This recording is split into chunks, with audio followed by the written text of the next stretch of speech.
ఇప్పుడు ఎన్నో రకాల సాధనలు అందుబాటులో ఉన్నాయి కదా గురుగారు. ఇప్పుడు ప్రతి సాధనకి గమ్యం ఏంటంటే ముక్తి, మోక్షం అని. ఇప్పుడు ఇంకొకటి మీకు నేను ఇందాక చెప్పినాను, కొన్ని రుణాలు ఉంటాయి. ఆ రుణాలు ఉన్నంతవరకు ముక్తి లేదు, మోక్షం లేదు. ఫస్ట్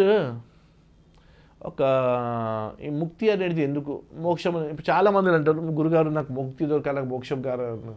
నీకు ముక్తి ఎందుకు, మోక్షం ఎందుకు? మోక్షం అంటే ఏంది, ముక్తి అంటే ఏంది? మాయ నుంచి ముక్తం కావాలి. మాయ నుంచి ముక్తం కావాలంటే ఫస్ట్ నీ చేతిలో సెల్ ఫోన్ వదిలేస్తావా? అమ్మో ఇది లేకపోతే వ్యాపారం అన్నాడు, అక్కడ నుంచి స్టార్ట్ అవుతుంది. నువ్వు ఒక్కొక్కటి బాగా దాన్ని వదిలిపో, నువ్వు ఒక్కరోజు అది కూడా వస్తుంది. సెల్ ఫోన్ వదలలేవు. ఈ చిన్న చిన్న వస్తువులతోనే కదా ముక్తి స్టార్ట్ అయ్యేది. ముక్తి, పెద్ద ముక్తి కోరే ముందు ఈ ముక్తిలు రావాలి. ఇప్పుడు ఒక ఆయనకు నేను ధ్యానం చేస్తాను, షట్చక్రం నేను నాకు లేవాలి గురుగారు, నా కుండలి లేవాలి. నువ్వు కుండలి గురించి తెలుసుకున్నావు, అది చాలా హై లెవెల్. నువ్వు ఎంతసేపు కూర్చోగలుగుతావు? నార్మల్గా నువ్వు ఇలా అని పద్మాసనం వేసేసుకొని ఎంతసేపు కూర్చోగలుగుతావు? 5 minutes కూడా కూర్చోలేడు వాడు పద్మాసనం కూడా తెలియదు దానికి. ఎంతసేపు నువ్వు మౌనంగా ఉండగలుగుతావు? ఎందుకంటే కూర్చొని గంటలు మౌనమే ఉండాలి కదా. నువ్వు ఎంతసేపు తినకుండా నువ్వు ఉండగలుగుతావు? నువ్వు ఎంతసేపు కదలకుండా ఉండగలుగుతావు? నీ బాడీలో స్టెమినా ఎంత ఉంది? వీటన్నిటికీ మేము ఆల్రెడీ ఇవన్నీ ఉన్న తర్వాతగా అది దొరుకుతుంది. ఈ రకంగా ఉంటుంది అనమాట ఇవన్నీ. ఇప్పుడు నార్మల్గా ఇప్పుడు ప్రతి ఒక్కడు వచ్చేసి ఇప్పుడు ఎలా అయిపోయిందంటే, కొంతమంది ఇప్పుడు లక్షలు తీసుకుని కుండల్ని యాక్టివేట్ చేసేసారి మత్తు మందులు తినిపించేస్తారు. వాడు 2 minutes రిటైట్ లోపల ఏదో జరుగుతుంది, మత్తు మందు ఎఫెక్ట్ అని. నాకు ఏదో జరిగిపోయింది, నాకు గురువు ఏదో ఇచ్చిన్నాడు, మళ్ళీ ఆయన బ్యాంక్ బ్యాలెన్స్ అంతా గురు దాంట్లో చేస్తారు. గురువు ఏమో అది తీసేసుకొని బయట దేశాలు నేను చెప్పను, మీకు అన్నీ తెలుసు. అసలు నాకైతే ఏ జ్ఞానం లేదు. నాకన్నా ఎక్కువ జ్ఞానం చూసేటోళ్ళకి మీ అందరికీ తెలుసు. అంటే మీ దృష్టిలో మీ ఆచారంలో పొందేది ఏంటనండి? మా ఆచారంలో సారం ఏంటంటే, ఒక పక్షి పుట్టిండు, బై డిఫాల్ట్గా నేచర్లో పొద్దుగల తొందరగా లేస్తాడు, సాయంత్రం 7 o'clock పడుకుంటాడు. బై డిఫాల్ట్గా ఒక మంచి జీవితం జీవిస్తాడు. పిల్లలు వచ్చే టైంకి మళ్ళీ ఏ టైంకి గుడ్డులు ఇవన్నీ కరెక్ట్గా ఆయనకి ఇవన్నీ నేర్పారు. కాకపోతే ఈ మనిషికి బుద్ధి ఇచ్చిన తర్వాత దేవుడు ఇవన్నీ డిఫాల్ట్ అనే సిస్టమ్ కట్ చేసేసాడు. ఇక ఆయన బుద్ధితో చేయాలని. అది ఆయనకి వరమో శ్రాపమో అది తెలియదు. నేనైతే శ్రాపం అంట. ఆ శ్రాపం వలన ఆయన కంప్లీట్గా జీవించే విధానం మొత్తం నాశనం అయిపోయింది. ఆ శ్రాపం ఎఫెక్ట్ 0 చేసుకోవడం ఫస్ట్ మా ఉద్దేశం. ఆయన ఏ 7 o'clock కాదు, ఆయన 4 o'clock లేవాలి. ఒక ధర్మం పైన ఒక డిసిప్లిన్లో ఆయన జీవించాలి. ఆయన మంచిలాగా జీవించాలి, ఒక జంతువులాగా జీవించాలి. మనిషికి జంతువుకి ఉన్న తేడా అక్కడ మెయింటైన్ కావాలి. అది ఫస్ట్. రెండవది, ఆయన స్వయం గురించి ఆలోచిస్తాడు. అంటే అరే జో అప్నే లియే సోచతా వో జంతువే. అరే జంతువు కూడా నార్మల్ ఇంతకాలంతో తింటాడు, తన గురించి ఆలోచించోడికి జంతువు అంటావు. అంటే జంతువు కూడా ఎంతకాలంతో తినేసి మిగతా వదలరు. నువ్వైతే నాకు ఈరోజు ఏం కావాలి అది కూడా కావాలి తింటావు, రేపటి కోసం నీ లోపల పెడతావు, ఎల్లుండి కోసం ఏం కావాలి అది ఇంకా లోపల పెట్టేస్తావు. పశువు నుంచి ముక్తి పశుపతి కావాలి. ఓపెన్గా చెప్పాలంటే నువ్వు మంచిగా, నువ్వు కరెక్ట్గా ఉండాలి, సమాజానికి ఉపయోగపడాలి, ఎవరిపైన బరువు లేకుండా. ఇంకొకటి, నీ ఆత్మ ఏదైతే పరమాత్మ నుంచి విముక్తి వచ్చింది, మళ్ళీ ఆ పరమాత్మ కలవడానికి ఏదైతే చక్రంలో పరిపూర్ణమైన చక్రం కావాలి కదా, మళ్ళీ ముక్తి, దానికే ముక్తి అంటాం. పరమాత్మ నుంచి వచ్చింది మళ్ళీ పరమాత్మలో కలవడం, ఆ ముక్తి జరగాలి, దానికే ముక్తి అంటాం. ముక్తి అంటే మాయని వదలడం కాదు.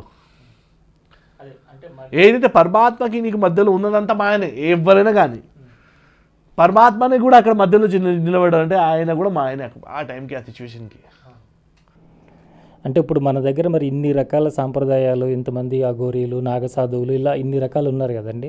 వాటి గురించి మీరు, ఎందుకంటే మీరు చాలా హిమాలయాలు వాటిలో తిరిగి అన్ని రకాలుగా ఉన్నారు కాబట్టి, ఆ సాంప్రదాయాలన్నీ ఎలా ఎందుకు వచ్చినాయి, అక్కడ వాళ్ళు చేస్తున్నటువంటి కర్మలు ఏంటి, క్రియలు ఏంటి, దానివల్ల మన సమాజానికి ఏంటి ఉపయోగం?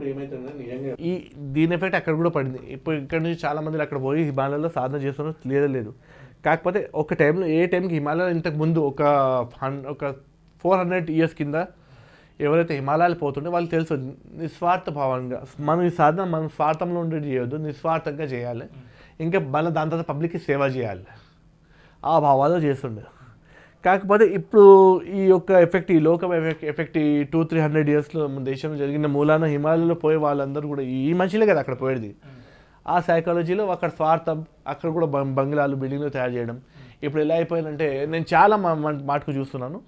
ఇప్పుడు ఎవరో ఒక నార్మల్ మా బాబా పేజ్ ఒక బాబా ఉన్నాడు, ఆయన ఏం చేస్తాడు ఇక్కడ నుంచి ఆయన కూడా సన్వాట్ ఏదో న్యూస్ పేపర్ నడిపిస్తాడు, ఒక చిన్న మ్యాగజైన్ నడిపిస్తాడు ఆయన బాబా. హిమాలయాలు పోతాడు, అందరినీ తీసుకుపోతాడు, అందరి దగ్గర ₹1,00,000 తీసుకుంటాడు. అక్కడ 50,000 ఖర్చు అయితే 50,000 దగ్గర జేబులో పోతుంది. మళ్ళీ ఇక్కడ అందరినీ వదులుతాడు, హిమాలయాలు చూపిస్తాడు. ఆయనకు అదే పని, ఆయన పేరు కింద హిమాలయ యోగి అని పెట్టు. నువ్వు సాధన చేయలే ఏం చేయలే, ఒకటి ఇప్పుడు ఒక టూరిస్ట్ లాగా తిప్పుతున్న హిమాలయ యోగిని పేరు పెట్టి ఒక రూపం ధరించి ఉన్నాడు. ఈ రూపాలు వెనుకైనా చాలా భ్రమలు, చాలా మాయలు నడుస్తున్నాయి అన్నమాట. ఈ రూపాలు వెనుకనే మాయలు, భ్రమలు చాలా నడుస్తున్నాయి. సమాజం చాలా ఈ డూప్లికేట్ బాబాల వల్ల చాలా నశిస్తుపోతున్నాయి అన్నమాట. ఇప్పుడు విశ్వామిత్రుడు ఆ ఋషులు అందరూ తపస్సు చేసేటప్పుడు వాళ్ళకి చాలా డిస్టర్బ్ చేయడానికి ఎన్నో రకాల ప్రయత్నాలు జరిగినాయి కదండి. అట్లా మీరు సాధనలోకి వెళ్ళినప్పుడు మీకు ఏదైనా అలాంటి ఇబ్బందులు సృష్టించడానికి ఏమన్నా ప్రకృతి నుంచి కానీ మరొకరి నుంచి కానీ ఇబ్బందులు వచ్చినాయా? నేను సాధనలో ఉన్నప్పుడైతే నార్మల్గా ఇప్పుడు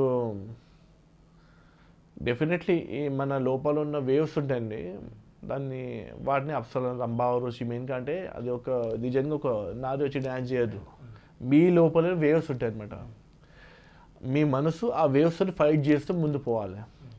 ఆ వేవ్స్లో మనం ఏం చేస్తాం, ఇప్పుడు కన్ను మూసుకున్న తర్వాత ఇప్పుడు నార్మల్గా చిన్నగా నేను చెప్పాలంటే ఈ రోజంతా మీరు ఒక టెంపుల్లో గడిచినారు, రాత్రి పనుకుంటే ఈరోజు గడిపిన ఒక టెంపుల్లో కాబట్టి దానికి ఒక పర్సంటేజ్ మీ ఆత్మలో మీ యొక్క సబ్కాన్షియస్లో పడిపోయి అది పనుకున్న తర్వాత మీకు నిద్రలో ఆ టెంపుల్దే చూపిస్తుంది.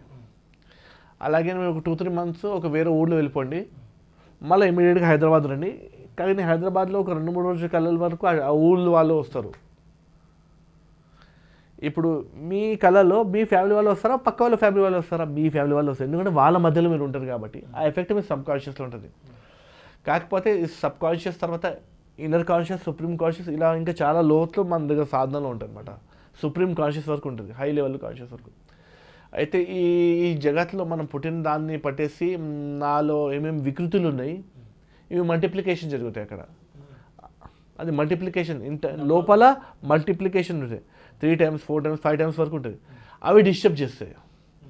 నేను పోయే మార్గంలో నా మనసు సున్నితం, అంటే చాలా ఇప్పుడు మనసు చాలా సున్నితం అయిపోయి సూక్ష్మమైపోయి ఒక లేజర్ లాగా ఆ పరమాత్మని నిజంగా చెప్పాలంటే పరమాత్మ చెప్తాను, పరమాత్మకు దమ్ కన్నా పరమాత్మ ఆ ఒక అణువుని బ్లాస్ట్ చేయాలి. ఒక లేజర్ ఒక అణువు పైన పదే పడితే ఉంటే ఒకరోజు బ్లాస్ట్ అవుతాయి, అప్పుడే ఆత్మ సాక్షాత్కారం వస్తాయి.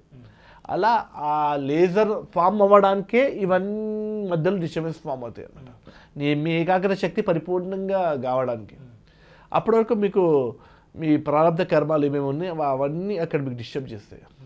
అందుకోసం చెప్తారు యోగా మెడిటేషన్ చేసేటోళ్ళు వాళ్ళు తన యోగ శక్తిని వాళ్ళ కర్మాలు కాల్చేస్తారు, ఈ రూపంలో కాల్చేస్తారు అనమాట. ఒక రంభ ఒక రకమైన ఒక వేవ్, ఊర్వశి ఒక రకమైన, మీలో ఒక కామమే ఆ రంభలు అనుకోండి, ఊర్వశి ఇంకొక క్రమంలో అనుకోండి. ఊర్వశిని ఊర్వి వశం చేసే క్రమం, మీ మనసు దేని వశంలో ఉన్నాయి. నా మనసు అనేది నేను ఒక ఆఫీస్ పెట్టిరాను, ఆ ఆఫీస్ నడుస్తుందా లేదా, నేను ఒక ఇండస్ట్రీ పెట్టిరాను నడుస్తుందా లేదా, అదంతా ఊర్వశి అనుకోండి. నేను ధ్యానంలో కూర్చున్నప్పుడు ఆ ఊర్వశి డ్యాన్స్ చేస్తుందని చెప్తాను. ఊర్వశి డ్యాన్స్ అంటే నా మనసు అంతా వాటి దగ్గర వేవ్స్ అన్నీ అక్కడ పోతాయి, కానీ అవన్నీ మళ్ళీ జమ చేసి అక్కడ పోకుండా నేను నా మనసుని మళ్ళీ నా ఒక ధ్యేయం, నా లక్ష్యం, నా సాధ్యం, నా ఓంకారంలో పెట్టాలి. ఇదే అనమాట ఈ రంభా ఋషి మెయిన్ కల్ అంటే ఇవే. ఇప్పుడు రాక్షసులు అంటే కూడా డిస్టర్బెన్స్ చేస్తారంటే, రాక్షసులు అంటే చాలామంది రాంగ్ అనుకున్నారు. రాక్షస ఈ భూతత్వం ఏదైతే మీ ఫిజికల్లో మీరు ఇప్పుడు ఉన్నారు, ఇక్కడ నుంచి ఈ ఫిజికల్ నుంచి మీరు హయ్యర్ ఫిజికల్ సుప్రీం ఫిజికల్లో మీరు పోవద్దని, ఈ ఫిజికల్లో కొన్ని శక్తులు ఉంటుంది, అది మీరు ఎగిరేపాటికి ఆ కాలు గుజ్జి మీకు కింద చేస్తే ఉంటుంది. ఆ ఫిజికల్ ఉన్న ఆ శక్తులకే రాక్షసులు ఉంటారు. అది మీరు డెవలప్ కావద్దు, ఈ మాయాని వదిలేసి మీరు ఆ పరబ్రహ్మ కావద్దని గుంజే శక్తులు, అంతేగాని మీ ఆహితం చేసే శక్తులు రాక్షసులు కాదు. అంటే మీ సాధనకి ముక్తి దొరకకుండా అహితం చేస్తుంది, కానీ మీకు అహితం చేసేవాళ్ళ శక్తి కాదు. యక్షులు కూడా చెట్లు లోపల నేచర్ని బ్యాలెన్స్ చేసే ఒక శక్తి ఉంది, దాన్ని యక్ష శక్తి అంటారు. వాళ్ళు యక్షులు, ప్రతి ఒక్క చెట్లకి యక్షులు ఉంటారు, నీళ్ళకి ఉంటారు, దేనికి దానికి ఉంటారు. ఎప్పుడైనా ఆ సరోవరం దగ్గర మనం పోయినామంటే యక్షుడు వచ్చిండు అంటారు కదా, అలా ఆ సర్వాన్ని రక్షించేవాడు. ఆ రకంగా వాటికి అవి కూడా శక్తిలే, నేచర్లో ఉన్నాయి ఇవన్నీ. అయితే వాళ్ళ ఏరియాలో మనం డిస్టర్బెన్స్ వాళ్ళని పుట్టిస్తే, అయితే మనం ఫ్రాంక్లీ మన ఏరియాలో మనం పైకి పోతాం, ఆత్మముక్తి అవుతుంది. కాకపోతే మనకు వాళ్ళకి ఒక ఇంటర్నల్ లింక్ ఉంది, జన్మాలతో ఒక లింక్ అది. ఎందుకంటే ఎన్నో నీళ్లు తాగినాం, ఎన్నో చెట్లను భోజనం చేసినాం, ఎంతో ఈ ప్రకృతిలో చేసినాం, దాన్ని పట్టేసి ఈ శక్తులన్నీ మనకు గుంజుతాయి. ఎన్నో రకాలైన ఆత్మలు మిమ్మల్ని పరిచయం చేసి కంపల్సరీ ఇవన్నీ ఉంటాయి.